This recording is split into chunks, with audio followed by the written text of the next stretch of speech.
supposed na warm up natin pero we had better may mga pinag-usapan tayong iba anyway. Para kay alam naman ng iba ito, para kay Epi, nandun tayo sa Book of Acts ngayon. Nasa Book of Acts pero marami nang natapos. So nagsimula yung unang nakikita mo sa screen, are we still the Book of Acts Church? Sabi nga, yung ba tayo nung nagsimula? Tapos nung last week, pinag-usapan natin si Cornelius, isa sa mga characters sa Book of Acts, the God who sees the seeker. Sabi nga natin, bakit ayan yung pinag-usapan nung last week. Ah, Cornelius ay Gentile siya, hindi siya Jew. So, despite yung pagiging Gentile niya, he still sought God. So, God honors the heart that actively seeks Him. Sabi nga natin. So, it is not a matter of ano yung church mo, ano yung pinanggalingan mo, pero if you have a heart that seeks God, let alone ano siya, di ba? Si Cornelius ay officer sa Roman army, which makes it more challenging for him, pero he still seeks God. Walang dahilan para hindi natin isik si God. Kaya yung second, God breaks down barriers for the true seeker. Si God ang gagawa ng paraan once na nakita niya yung heart mo. And then yung last, God rewards the seeker with His presence and spirit. So, ngayong hapon, we will move forward dun sa topic natin, pag-usapan natin yung third missionary journey ni Paul. Third missionary journey ni Paul, which is about living the mission and transforming lives. Kakaiba kasi yung third missionary journey niya. Nung first, nagplant ng churches, nag-raise ng leaders. Nung second, dinalaw niya yung mga churches, yung mga leaders, and nagdagdag pa. Pero pagdating sa third, kakaiba na. Kakaiba na siya. Ito ay nasa Acts 18 verse 23 to 21 verse 17. Ano ang purpose ng third missionary journey? Ayan po, nasa screen natin. Deep discipleship, doctrinal teaching, and preparing leaders. Kakaiba na yung kanyang discipleship. Deep, lumalim na. Deep discipleship.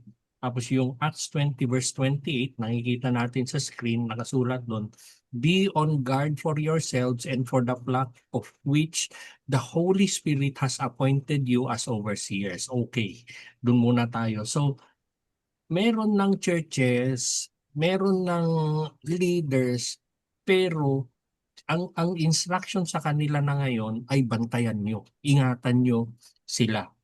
Ang pag-reach out ay hindi yung i-reach out mo tapos iiwanan mo na bahala na kayo, kaya nyo na yan. Yung mga ganon, hindi ganon ang paraan ni God. Maski independent na yan, maski fully functioning na yan, balikan mo pa rin. Balikan mo pa rin sila. Tapos yung next, to shepherd the church of God. So, ibig sabihin, ikaw pa rin yung nag-aalaga sa kanila which He has purchased with His own blood. The reason na ginagawa natin lahat yon ay dahil sila, they belong to God. They belong to God. Sabi nga natin, lahat tayo ay servants of God. Deep discipleship, sabi natin, kakaiba na yan. Kakaiba na yan. So lumalim yung discipleship niya. Yung missionary journey ni Paul, yung nakikita natin na red line dito sa screen natin, nagtagal yan ng around 4 years. Around 4 years yan. Tapos, 2 years of that, nasa Ephesus siya. Nung, ayun nga, na makikita natin mamaya, 2 years nandun siya sa Ephesus. Pero ano yung ginagawa niya? Strengthening of the disciples na.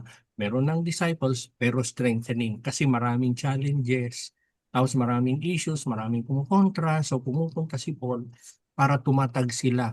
Tapos nagturo siya, mas matapang siyang magturo ngayon. Maraming mga opposition sa kanya, pero tumuloy pa rin siya sa Asia Minor. Kung tumuloy pa rin siya, yun yung Turkey na tinatawag natin ngayon. Yung ministry ni Paul, ang nakikita natin diyan ay yung mission is not only about reaching others. Of course, we reach out to others, pero hindi hanggang dun lang. Pero ito ay patungkol sa deep personal transformation. Meron ng transformation na nangyayari. Nung una, they were reaching out, they were planting churches, they were reaching out to people. Tapos, mas focused kasi sila noon in planting churches, reaching to people, tinuturuan para sa Panginoon. Pero dito sa third missionary journey, nag-focus sila sa transformation. Nag-focus sa transformation na magiging mas parang si Jesus yung mga disciples. So, yung call na meron si Paul dito sa third missionary journey ay meron pa rin hanggang ngayon na i-share natin yung gospel, pero yung gospel that we share will change the person deeply, na meron ng pagbabago. Dito na makikita yung pagbabago para yung buhay natin ay magiging testimony sa mga nasa paligid natin, magiging testimony kung sino man yung ipapadala ni Lord sa atin. Kaya nga, ito nga yung sinasabi ko, sinabi ko rin dun sa preaching, sana pinanood niyo. Ah, ito yung ito yung sinasabi natin na meron yung mga i-share mo ang Panginoon, i-share mo yung gospel, tapos sasabihan ka, pag yan ba tinanggap ko yung Jesus mo, pag yan ba tinanggap ko yung sinasabi mong ano, Lord and Savior, pwede ko pa rin gawin yung mga dati kong mga ginagawa. Ay hindi, kalokohan yun. Kalokohan yun. Babaguhin ka ng salita ng Diyos. Ibig sabihin, pag hindi ka nagbago, hindi mo tinanggap ng lubos yung salita ng Panginoon. So, sabi nga natin, yung topic natin this afternoon is living the mission and transforming lives. Transformation tsaka mission, hindi talaga mapaghiwalay yan. Hindi mo mapaghiwalay ang transformation, transformation at saka mission. Mission should always result to transformation. Yung heart that is changed by Jesus, it cannot remain silent. Ang isang puso na na binago ng Panginoon ay hindi mo mapipigilan para pag-usapan ang Panginoon in order for them to seek God. Ganon yung nangyari kay Cornelius, ganon yung pinag-uusapan natin ngayong hapon. Kaya ako natutuwa dito natutuwa ako kay Epi na nandito siya. She has a heart that was transformed by God, na maski ano yung napagdaanan niya, nag-survive siya ng stroke, pero nandito siya eh. Nandito siya. Eh, yun yung heart na binago ni ni Jesus, and someday yung testimony niya, may share niya to people, to lead people to God. Yung mission is first. Pag yung mission ay walang transformation, mababaw yun. Mababaw yun. Yun yung mga mission na later nagkakalimutan, later hindi lumalago. Later hindi siya lumalago. Sa third missionary journey ni Paul, nakikita natin yung union of an inward and outward na pagbabago sa isang tao. Nag-disciple siya, hinamon niya, hinarap niya ang idolatry na nangyayari, and then he spread the gospel maski dun sa mga ayaw na sa kanya in hostile places. Pero mapapansin natin dun sa third missionary journey, although may mga nakabanggit doon, pero hindi na ito patungkol dun sa mga napuntahan niyang mga city, mga bayan, pero patungkol na ito, nakafocus ang third missionary journey sa mga pagbabago ng mga tao, including himself, pati si Paul na bago. So, ang tanong para sa atin ngayon, are we allowing the mission of God to first transform us? Unang kailangan baguhin ng mission ng Panginoon ay yung sarili natin. Ang unang mission field ay yung sarili natin. Yun ang unang mission field ng Panginoon para yung na-transform, pag tayo ay na-transform, then kaya nating dalhin yung transformation ng Panginoon sa kung saan naman tayo padadala. Yung mundo ngayon ay puno pa ng mga idols. Idols of money, of fame, of self, of comfort, of property, everything. Nakikita naman natin ano yung nangyayari sa bansa natin. And God's mission still demands transformed hearts to confront them. So, habang isinasabuhay natin yung mission ng Panginoon, kailangan natin si Holy Spirit na baguhin tayo from inside. Baguhin tayo from inside para dun sa ating pagbabago from inside, yun din yung pagbabago na ma-share natin sa iba na magbabago rin. Ano ba ang nangyari? Bakit sila matatag? How can they live the mission? How can they transform lives dito sa third missionary journey? Unang-una, they are strengthened in the Word of God. Pakibasa naman po. Strengthened in the word. But when some became hardened and would not believe, slandering the way in front of the crowd, he withdrew from them, taking the disciples and conducted discussions every day in the lecture hall of Tyrannus.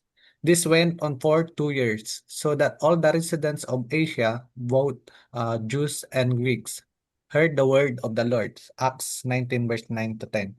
All scripture is inspired by God and is profitable for teaching, for rebuking, for correcting, for training in righteousness, so that the man of God may be complete, equipped for every good work. Second Timothy verse 3 verse 16 to 17. Thank you, Pastor Alex. Thank you. Thank you, Ruben. Strengthened in the Word. Kung makikita natin dun sa Acts 9:19, yung nasa screen natin, iba na yung approach ni Paul. Bakit? Kasi tingnan nyo But when some became hardened and would not believe, slandering the way in front of the crowd. So, maraming kumukontra kung ano-ano yung mga pinagsasabi nila. Ano ang ginawa ni Paul? He withdrew from them, taking the disciples. So, kung sino yung naniniwala, kung sino yung nakikinig, nananampalataya, kinuha na niya. Kung sino yung mga nag-iingay at ayaw sa Panginoon, ay diyan na muna kayo. Diyan na muna kayo. Hindi na niya pinag-aksayahan ng panahon sila. Unlike dun sa first and second missionary journey, may mga kumukontra, naharap pa rin ni Paul with the hope na madala niya sila sa Panginoon. Pero dito, merong umaayaw, ay dyan na muna kayo. Tinabi niya muna sila, pero yung kapiranggot na iilan, yun yung kinuha ni Paul na withdrew from them, taking the disciples and conducted discussions every day in the lecture hall of Tyrannus. So, yung iilan na yun, kinuha ni Paul, tinuruan niya every day. Tapos yung verse 10, this went on for 2 years. 2 years niyang tinuturuan sila. At dahil dun sa kukunti na yon, ano ang nangyari? All the residents of Asia, think of how big Asia is. All the residents of Asia, both Greeks, Jews and Greeks, heard the word of the Lord. Ang pakay na ni Paul ngayon, I will reach out to as many as I can. So pag merong kumukontra, dito lang ako sa mga nakikinig. He raised leaders, he raised missionaries, at yung kung ilan man yon, sila yung pinadala ni Paul and entire Asia. Entire Asia ang nakarinig sa Panginoon. They were strengthened by the word. Bakit? Kasi yung ayaw sa word ay ano nangyari sa kanila? Wala. Pero dito, yung mga gustong makinig, sila yung dinala ni Paul. Tapos yung, siyempre, 2 Timothy 3:16-17, alam na natin yan eh. All scripture is inspired by God and is profitable for teaching. Every word of God mahalaga. Yung ministry ni Paul sa Ephesus, nakasenter sa teaching the word daily. Nasaan na yun? Every day. Conducted discussions every day in the lecture hall of Tyrannus. Tinuturo ni Paul, araw-araw yon, and all who lived in Asia heard the word of the Lord. Kala nyo yung entire Asia na cover nila. Yung transformation, it begins with a steady diet of scripture. Hindi ito yung paminsan-minsan, hindi ito yung once a week lang, hindi ito yung tuwing Huwebes lang, pero daily diet. Kaya diet yung ginamit kong term kasi parang diet, kumakain ka araw-araw. Every day. Every day. And yung araw-araw na kinakain, tinatanggap nila yung salita ng Panginoon, yun yung nag-equip sa kanila para sa mission at yun yung mag-e-equip sa atin para sa mission. Kung wala yung word ni God, if God's word does not shape us, we cannot shape the world around us. So, we commit to be transformed by the word before attempting to transform others. Una muna tayo. Be sure that you are being transformed. Alam nyo, hindi mahirap yan. Alala niyo yung isang Bible study natin nung last year na paano ba yung transformation? How do we know? How do I know? Yung transformation ay lifestyle. Kaya ibig sabihin, you progress from one day to the other. At sabi nga natin last year, yung progress mo is not so big, at least 1%. 1% lang. 1% lang, hindi yung very grand, very big. Yung hinihingi mo, hindi po. Alam ng Panginoon kung ano yung kakayanan natin. Do it 1% a day. 1% a day.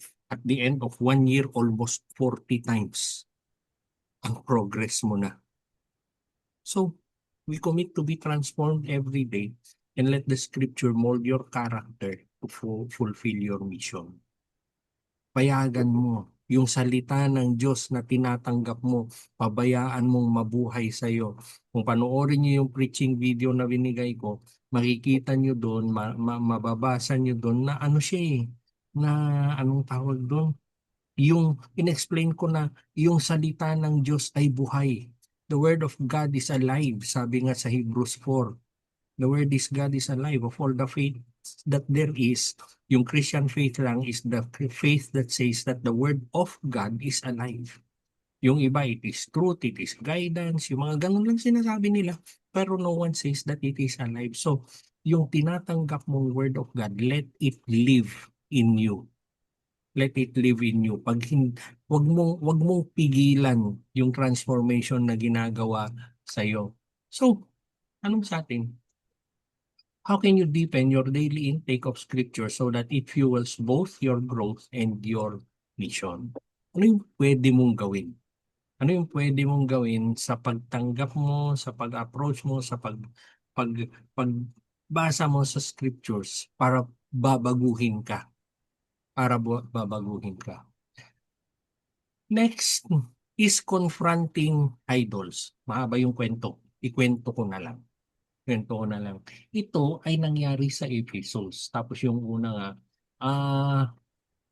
yung verse 24, for a person named Demetrius, a silversmith who made silver shrines for Artemis, provided a great deal of business to the craftsmen. Okay, dun muna tayo kasi nakikita natin dun.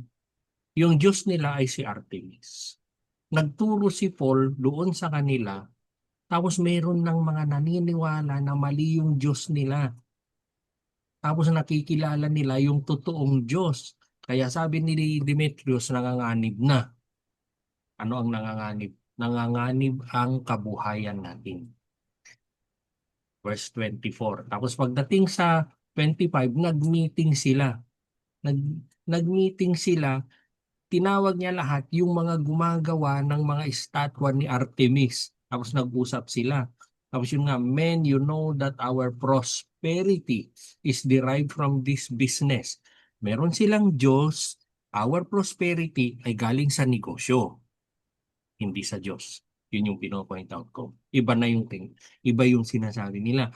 Verse 26. You see and hear that not only in Ephesus but in almost all of Asia, this man Paul has persuaded and misled considerable number of people by saying that gods made of hand are not gods. Ano ang problema? Mawawalan tayo ng kabuhayan. Pagdating dun sa 27, dun niya lang sinabi, not only do we run a risk that our business may be discredited. Alam nyo, kaya ako pino-point out dyan, mula dun sa verse 24 hanggang simula ng 27, ano ang iniisip niya? Income, negosyo. Yun yung mga iniisip niya. Tapos dun niya lang sinabi sa 27, but also the temple of our great goddess Artemis may be despised. Dun lang yung concern niya. Ang mas mahalaga sa akin ay yung kinikita ko. Kaya ayokong mag-preach dito yung Paul na yan. Doon niya lang sinabi sa 27, but also the temple of our great god Artemis may be despised and her magnificence come to the verge of ruin. The very one all of Asia and the world will worship, is worshiping the word worship. So, ano yung sinasabi niya? Eh, hindi niya priority, hindi top na problema niya ay yung madidiscredit ng Diyos, yung Diyos niya. Pero ang mahalaga sa akin ay may kabuhayan ako. Merong kabuhayan ako. Yun ang idol. Yun ang idol. Pupunta ka sa idol dahil sa makukuha mo sa kanya. Pupunta ka sa isang idol kasi ganun din naman, 'di ba, sa Old Testament. Baal, merong ano kung ano-ano yung mga ano. Bakit? God of Harvest. Kung ano, sasambahin ko yan, Diyos-Diyosan na yan para maganda ang ani ko. Tama. Laging ganon. Laging ganon. Kasi ganon ang ano, ganon ang mga idol. Ito yung gagawin ko, ipapangako nila sa idol, ito yung mangyayari, ito yung gagawin ko, ito, pero bigyan mo ako ng magandang ani. Ganon. Kaya nung si Abraham, nung kinausap siya ni Yahweh, biglang bumigay. Ang bilis bumigay ni Abraham. Bakit? Kasi baliktad. Yung Diyos na kumausap sa kanya ay isang Diyos na nangangako. Siya yung nangangako, I will make you a great nation, I will bless you. Nasabi niya, anyone who will curse you, I will curse. Anyone who blesses you, I will bless. Sabi niya sa Genesis 12, ay iba itong Diyos na to. Kaya nung narinig na Abraham yun, binitawan niya yung mga dati ng Diyos, sumunod sa yung tinuro nung nagtuturo si Paul sa Ephesus about that time, sabi sa verse 23, there was a major disturbance about the way. Nung nagtuturo si Paul sa Ephesus, na-threaten yung idol-making negosyo nila. Ang totoong transformation ay yung bibitaw ka kung ano man yung mga false gods na yan na nakikipag-unahan sa Panginoong Jesus. In every generation, merong mga idol, sabi nga natin. Kayamanan, kasikatan, reputasyon, comfort, or yung mga natatanggap mong mga blessing na pinangako mo na matatanggap mo, all of these idols, they have to be confronted. Yung gospel, when ano yun, pag naitanim sa ating mga puso, ilalabas niya yung mga idols na yan, and we gain boldness to challenge those idols even in our culture. So, ang prayer natin, hingin natin sa Panginoon na ipakita niya, ilabas niya kung may natitira pang mga idol sa puso natin. Dun sa next slide, i-define natin kung ano ang idol. Pero hingin natin sa Panginoon, ilabas niyo na, Lord, para mawala na lahat yan, yung mga idol na yan. Naging slave na nila ako for the longest time, pero this time, yung na Panginoon. So, a transformed lives will break the strongholds, not only personally, pero naapektuhan yung mga tao around us. Ano ba ang idol? Sinulat ni Timothy Keller, an idol is anything we love more than God, fear more than God, or serve more than God. Umibabaw siya sa Panginoon. Minsan, nagdarasal tayo, meron tayong mga pangangailangan, tapos doon ka na lang nakafocus. Lord, kailangan ko ng bahay, Panginoon. In everything, lahat ng ginagawa mo nakapokus sa bahay, lahat ng direksyon ng buhay mo nakapokus doon sa bahay, lahat ng mga binibigkas mo nakapokus doon sa bahay, lahat ng panalangin mo tungkol doon sa bahay, idol mo na yung bahay na yon. Bakit? Kasi, an idol is anything we love more than God. Mas mataas na siya sa Panginoon. We fear more than God. Parang kulang na yung buhay mo kung wala yung bahay na yun. Parang magigiba na yung buhay mo at kinabukasan mo kung wala yung bahay na yun. Or serve more than God. Ito yung gagawin ko. Mag-overtime ako, maghihirap ako para magkabahay ako. Yun na yung nangyari sa'yo. Yun po ang idol. What personal idol must you confront so that your witness for Jesus becomes stronger? Pag-pray natin mamaya yan, nailabas ni Lord ang lahat ng yon. Yan yung, balikan natin lang yung idol. Natutuwa talaga ako din kay Epi. Kasi, hanggat hindi natin tinanong, hindi niya sinasabi kung ano yung kalagayan niya. Ibig sabihin, ganun man na survivor siya ng stroke, na nahirapan siyang magsalita, pero hindi siya sunod-sunuran sa ano, hindi siya sunod-sunuran dun sa kondisyon niya. Kasi kung sunod-sunuran ka dun, Epi, wala ka dito ngayon. Wala ka dito ngayon, pero nandito ka. Kaya natutuwa si Lord sa iyo. Natutuwa siya ngayon na nandito ka at nakikita niya yung puso mo na hindi mo pinayagan na maging idol mo yung kalagayan ng kalusugan mo. Hindi. Makikita mo kung paano gagalaw naman si Lord sa buhay mo. And yung last na point natin is persevering in challenges. Okay, persevering in challenges. Pakibasa po dalawang scripture. Acts 20, verse 22 to 24.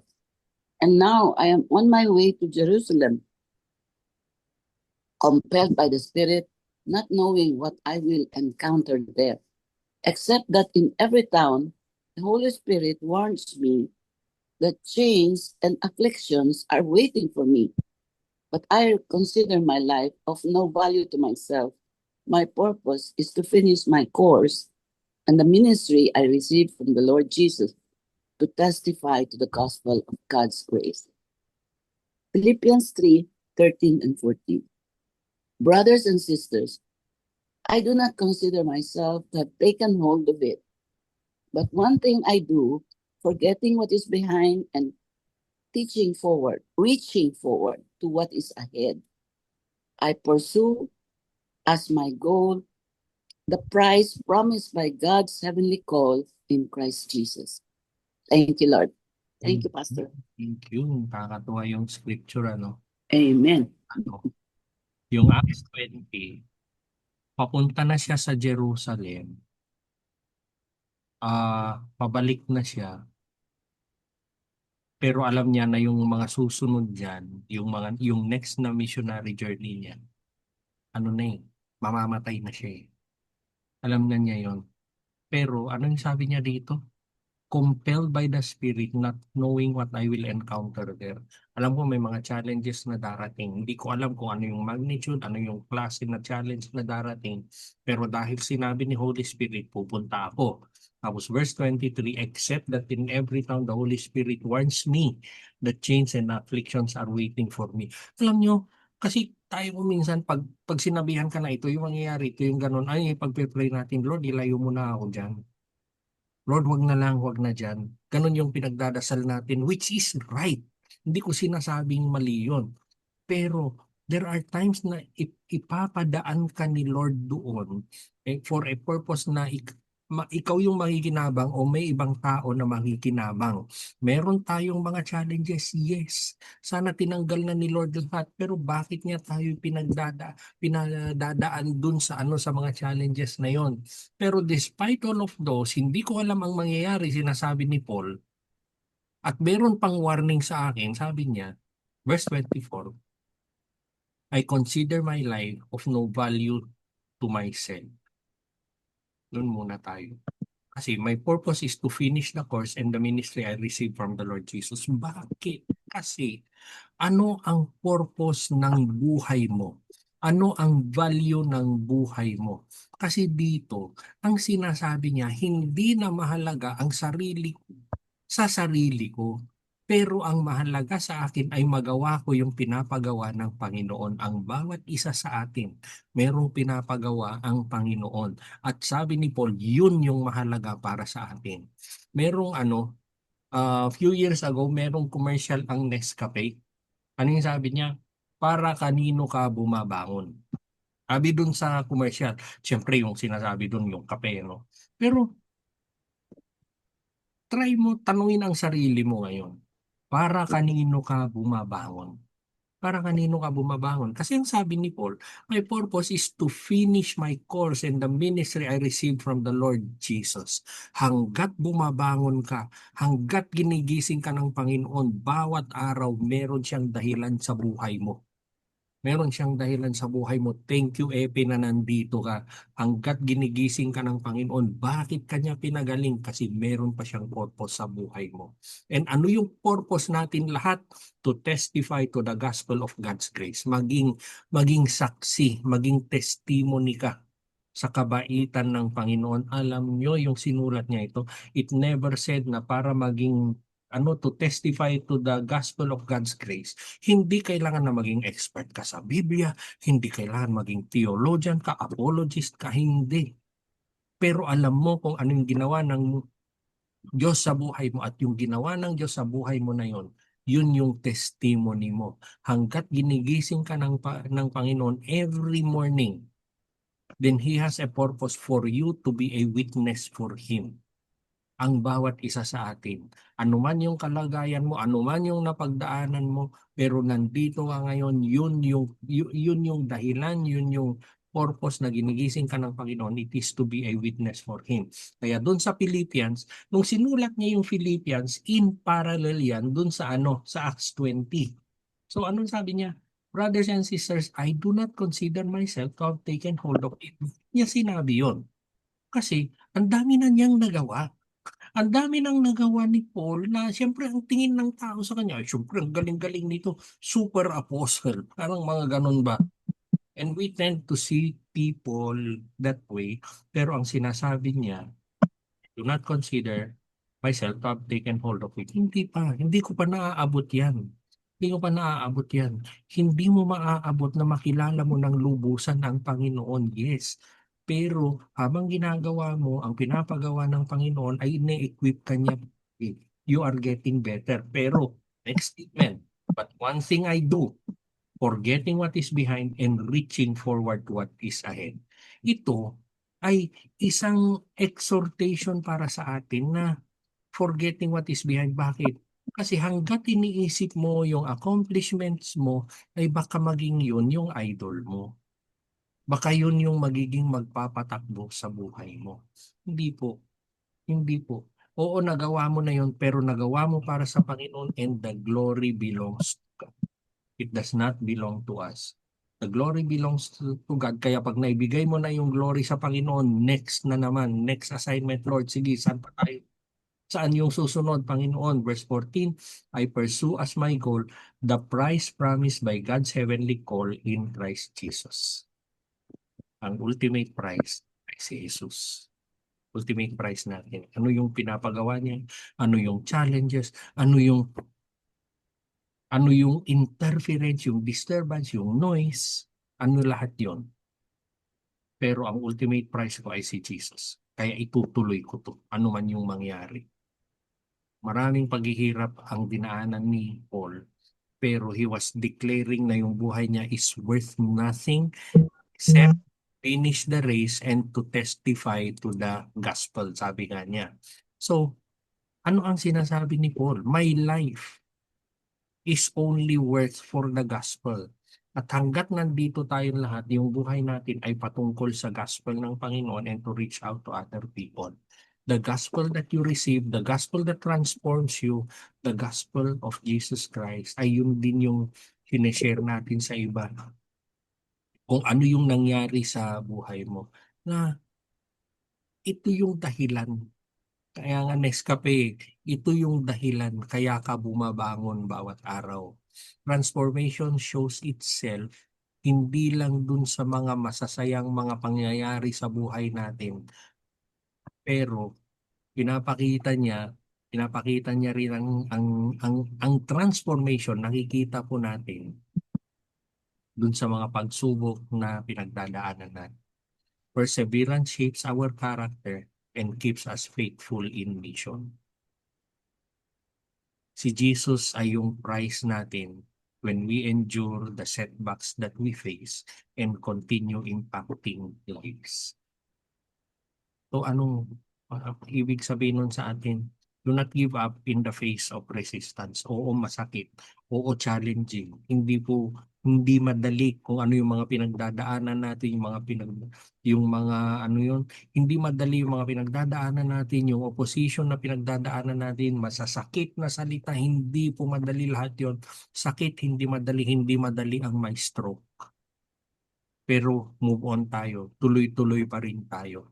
Magtiwala po tayo sa Panginoon, magtiwala tayo sa strength of God. It is always our goal to give Him joy. Bakit? Because Scripture tells us that the joy of the Lord is our strength. And to finish the race and keep the mission alive.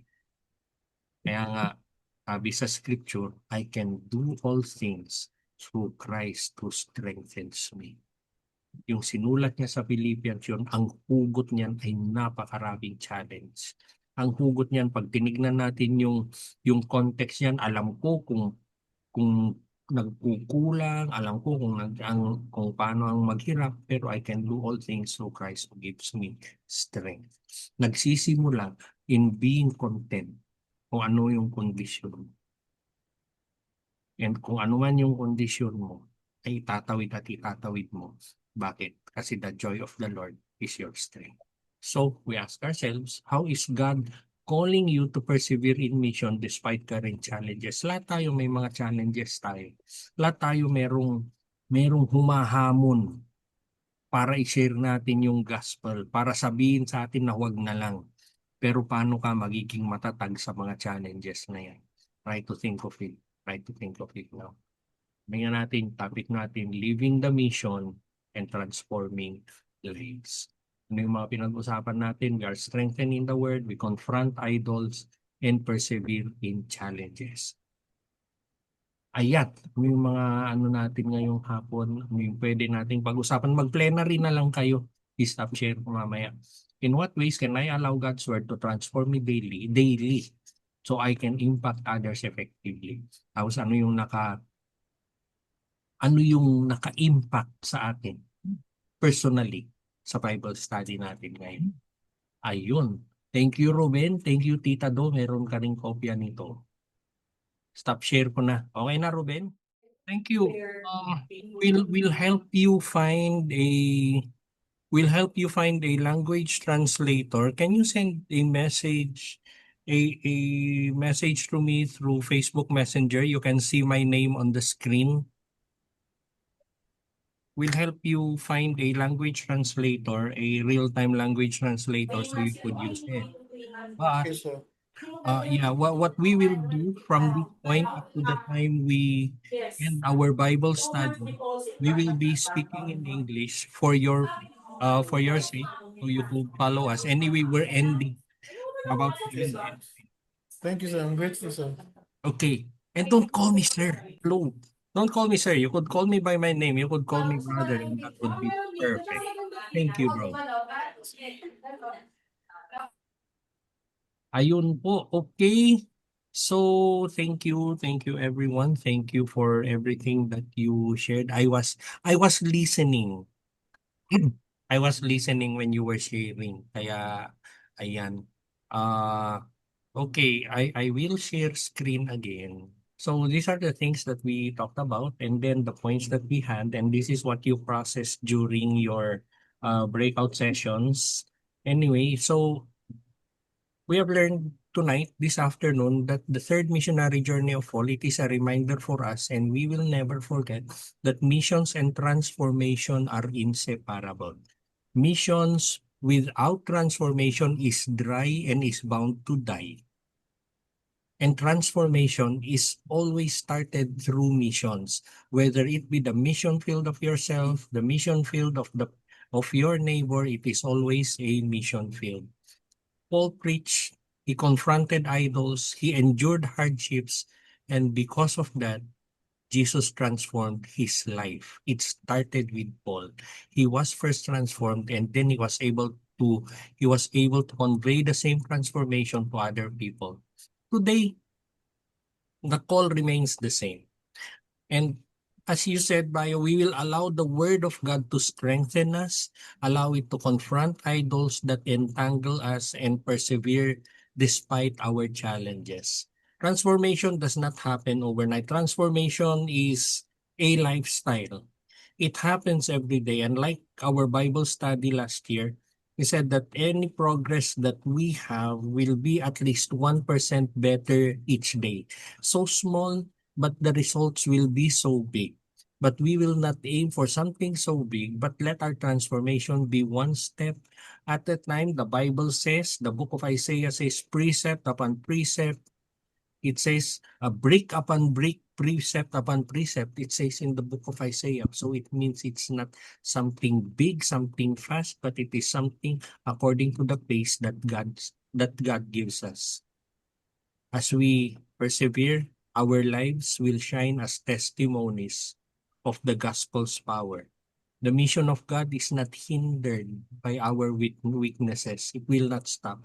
The weaknesses that we have, they will not stop the gospel, but it is advanced through our surrendered hearts. Yes, we have weaknesses, we have idols, we have failures, and when we surrender them all to God, the Lord said, He wrote it in the book of Matthew, that come to me, all of you who are tired, who are weary, who are heavily laden, and learn from me. When we surrender to God, we learn from Him. So what does that mean? We press on. We do not shrink back in fear, but we trust that God is at work in us and through us. And we are transformed people, and as transformed people, we become agents of transformation, and we carry the light of Jesus to the world. Amen. Amen. Amen. Amen.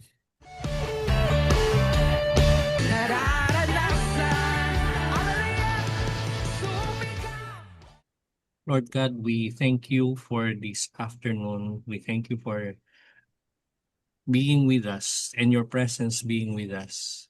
We thank you for the example of Paul in his journey and for the transforming power of your word. Change us first, Lord, so that we may be faithful witnesses in the mission you have entrusted to us. Break down the idols in our lives, strengthen us to endure challenges, and give us courage to shine your light in dark places. Let our lives be living testimonies of your grace and truth. Keep us steadfast, joyful, and faithful until we finish the race that you have set before us. In Jesus' name. Amen. Amen. Amen. Amen. Amen. Amen Amen. po. Sure. Amen. Amen. Picture. Amen. Open your cameras.